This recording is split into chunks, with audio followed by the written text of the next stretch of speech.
Tafahamu kwamba tulipewa maelekezo kwa maono ya Mheshimiwa Rais wetu Dr. Samia Suluhu Hassan ya kuazimia kuleta mabadiliko katika maisha ya Watanzania kwa kutumia nishati safi ya kupikia, na alitoa maelekezo kwamba taasisi ambazo zina zaidi ya watu 100 zishughulikiwe haraka ili ziweze kupata nishati safi ya kupikia.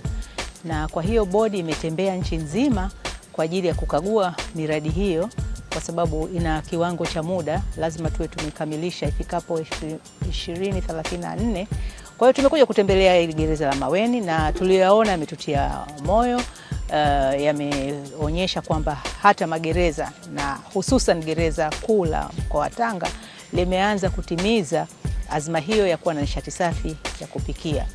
Mradi mwingine ni ule mradi ambao tunafanya na wenzetu wa Jeshi la Magereza, ikiwa ni sehemu ya kupeleka nishati safi katika taasisi ambazo zinahudumia watu zaidi ya 100. Tumesaini mkataba tarehe 13 Septemba mwaka jana, ambapo mkataba huu una zaidi ya shilingi bilioni 35.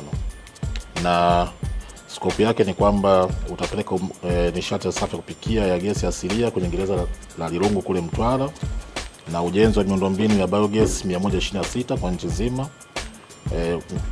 mifumo ya LPG 64, usambazaji wa mitungi ya gesi kwa staff wa magereza 15920 ya kilo 15 pamoja na jiko la plate 2 kwa ajili ya kuhamasisha matumizi haya.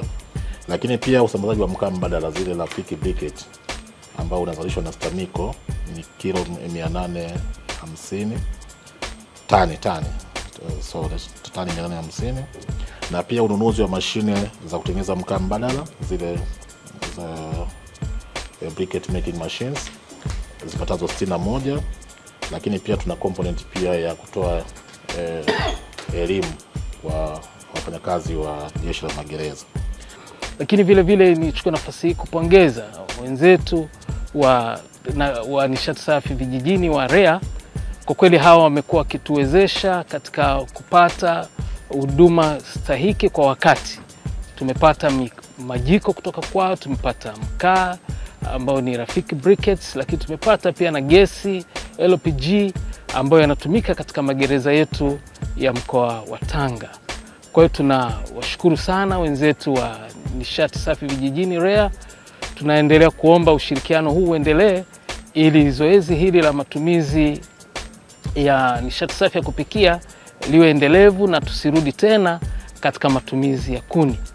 Kama ambavyo tunafahamu madhara makubwa ambayo tunaweza kuyapata kwa kutumia kuni, mazingira yetu yanaharibika, lakini hali ya hewa pia inaharibika.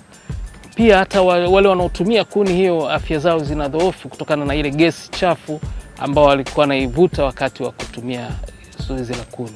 Gereza lilipokea mtungi wa gesi wenye ujazo wa kilogramu 3000 pamoja na kilo 1000 za mkaa Rafiki. Hivyo hadi sasa tunaendelea na matumizi ya nishati hiyo. Matumizi haya ya nishati safi yamerahisisha kazi ya kuandaa chakula cha wafungwa na mahabusu, kwani kwa kutumia nishati hiyo chakula kinaiva kwa wakati. Imesaidia sana kupunguza uharibifu wa mazingira, kwani kabla ya hapo kuni nyingi zilikuwa zinatumika kwa ajili ya kupikia chakula cha wafungwa. Kuboresha afya za wafungwa kutokana na nishati inayotumika sasa kutokutoa moshi kama ilivyokuwa hapo awali.